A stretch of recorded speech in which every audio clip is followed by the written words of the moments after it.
Hello friends, this is Jyoti Verma. Today I am going to start with learning and teaching unit 4। जैसा कि last video में हम personality के बारे में पढ़ चुके हैं कि what is personality and nature of personality, कि नेचर बेसिकली है क्या, और पर्सनैलिटी के बारे में हमने कुछ उसमें परिभाषाएं, डेफिनेशंस भी पढ़ी हैं। आई होप आपको स्टार्टिंग ऑफ द यूनिट यानी कि पर्सनैलिटी समझ में आ गया होगा कि बेसिकली पर्सनैलिटी है क्या, और ये जो हमारी 4th यूनिट है ये पर्सनैलिटी पर ही बेस्ड है। तो आज हम स्टार्ट करते हैं टाइप अप्रोच, यानी कि जो पर्सनैलिटी आपकी यूनिट 4th टॉपिक है जो आपका पर्सनैलिटी का, उसके अंदर सबसे पहला टाइप हमें पढ़ना है टाइप अप्रोच। तो इसके अंदर कुछ टाइप्स हैं, तो उसके अंदर हमारा जो टाइप अप्रोच फर्स्ट है, इसके अंदर हमें पढ़ना है कि जो थ्योरी है वो theory of personality. Type approach basically है क्या, कि टाइप अप्रोच किस तरीके से उसका एक रोल है किसके अंदर, थ्योरीज ऑफ पर्सनैलिटी के अंदर, यानी कि व्यक्तित्व के अंदर। तो प्रकार सिद्धांत बेसिकली है क्या, कुछ मनोविज्ञान को जो मनोवैज्ञानिक होते हैं, जो साइकोलॉजिस्ट होते हैं, कुछ साइकोलॉजिस्ट ने मनुष्य के व्यक्तित्व यानी कि मनुष्य की, मानव की जो पर्सनैलिटी है उसकी व्याख्या उसके शारीरिक गुणों के आधार पर की है। मतलब जो उसकी शारीरिक यानी कि फिजिकल क्वालिटीज़ होती हैं उसके आधार पर की है। तो कुछ मनोवैज्ञानिकों यानी कि कुछ ने तो शारीरिक गुणों के आधार पर की है, और कुछ साइकोलॉजिस्ट ने किसके आधार पर की है, मनोविज्ञान, जैसे कि जो उनकी मेंटल साइकोलॉजी है उसके आधार पे। तो कुछ मनोवैज्ञानिकों ने उसके मनोविज्ञान गुणों के आधार पर की है। मतलब कुछ लोगों ने माइंड की साइकोलॉजी को देखा है, और कुछ लोगों ने एक्सटर्नल जो उनकी शारीरिक गुण होते हैं, जो उनकी फिजिकल क्वालिटीज़ होती हैं उसके आधार पर किया है। आगे हम देखेंगे इसके अंदर फर्स्ट, जिसके अंदर है शरीर में उपस्थित, यानी कि जो शरीर में उपस्थित द्रव्य होते हैं उसके आधार पर व्यक्तित्व का वर्गीकरण। यानी कि हम सबसे पहली थ्योरी देखेंगे बाय हिप्पोक्रेट्स। हिप्पोक्रेट्स की जो थ्योरी है, थ्योरी ऑफ हिप्पोक्रेट्स, उन्होंने किस तरीके से पर्सनालिटी को वर्गीकृत किया है ये देखेंगे।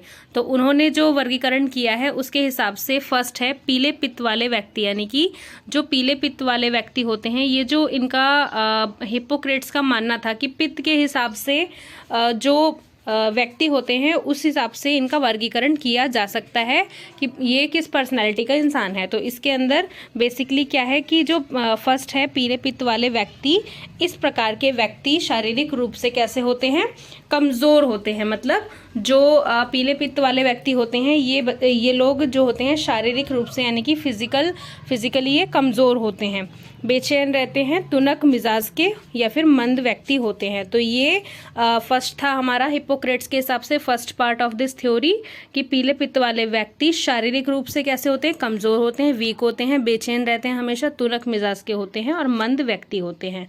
तो फर्स्ट है हमारा ये। सेकंड है हमारा इसके अंदर काले पित्त वाला व्यक्ति, यानी कि जो काले पित्त वाले व्यक्ति होते हैं वो कैसे होते हैं, इस प्रकार के व्यक्ति दुखी रहते हैं, शक्तिहीन होते हैं। दुखी मतलब हमेशा सैड सा इनका मूड रहता है। शक्तिहीन होते हैं मतलब पावरलेस होते हैं, उदास रहते हैं, सैड रहते हैं हमेशा, और निराशावादी होते हैं, मतलब हमेशा निराशाजनक बातें करते हैं।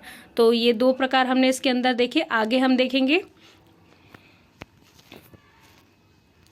थर्ड हमारा इसके अंदर, जिसमें है अधिक रुधिर वाले।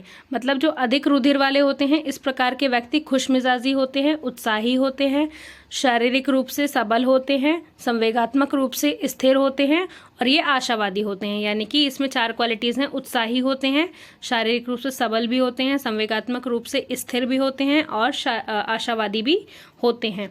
नेक्स्ट हम फोर्थ देखेंगे इसके अंदर कफ प्रवृत्ति वाले व्यक्ति, यानी कि जो कफ प्रवृत्ति वाले व्यक्ति होते हैं वो कैसे होते हैं, इस प्रकार के व्यक्ति क्रोधी होते हैं, शांत स्वभाव के होते हैं, निष्क्रियता मतलब इनके अंदर एक्टिवनेस ज़्यादा नहीं होती, हमेशा एक्टिवनेस में नहीं रहते, एक्टिवनेस की कमी होती है।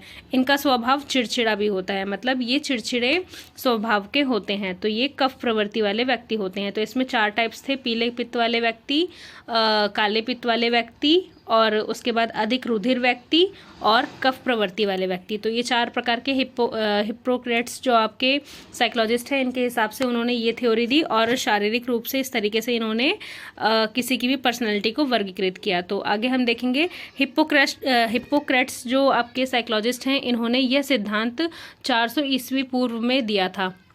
उस समय ये सिद्धांत काफ़ी प्रसिद्ध था, परंतु आज के मनोवैज्ञानिकों ने इसे नकार दिया, क्योंकि ज़रूरी नहीं है कि जिस हिसाब से पहले उन्होंने वर्गीकृत किया है, क्लासिफाई किया है किसी की भी पर्सनैलिटी को, उस हिसाब से ही पर्सनैलिटी हो। तो उनका कहना है कि इस प्रकार के द्रव्यों का शरीर में होने के स्पष्ट प्रमाण नहीं है। मतलब जो इस प्रकार के द्रव्य होते हैं, जैसा कि काला पित्त, पीले पित्त और ये रुधिर वाले, और जो हमने जैसा कि लास्ट 4th वन पढ़ा था कफ वाले व्यक्ति, तो ये सारे जो होते हैं ज़रूरी नहीं है कि इसका, ये जो सारे द्रव्य होते हैं ये शरीर में होने के कोई भी स्पष्ट प्रमाण नहीं होते। कोई भी ऐसा मतलब इनको देखने को नहीं मिला कि ये मिलेगा ही। तो इसके हिसाब से इन्होंने इस थ्योरी को नकार दिया। लेकिन ये थ्योरी आपको पढ़नी है और इसके अंदर चारों टाइप्स आपको पढ़ने हैं, क्योंकि ये एग्ज़ाम में भी आ सकता है। और ये कब का सिद्धांत है? 400 ईस्वी पूर्व में दिया था किसने? हिप्पोक्रेट्स ने। तो हिप्पोक्रेट्स की ये थ्योरी किसकी थ्योरी है? टाइप अप्रोच थ्योरी है ये। और ये किसकी है? पर्सनालिटी की थ्योरी है। तो ये चीज़ आपको याद रखनी है। 4th यूनिट पर्सनालिटी की थ्योरी है, हिप्पोक्रेट्स, और टाइप अप्रोच इसका टाइटल है। So friends, thank you so much for watching this video. I hope आपको ये वीडियो अच्छे से समझ में आया होगा। So please subscribe my channel, watch this video, like this video and comment on this. Thank you so much.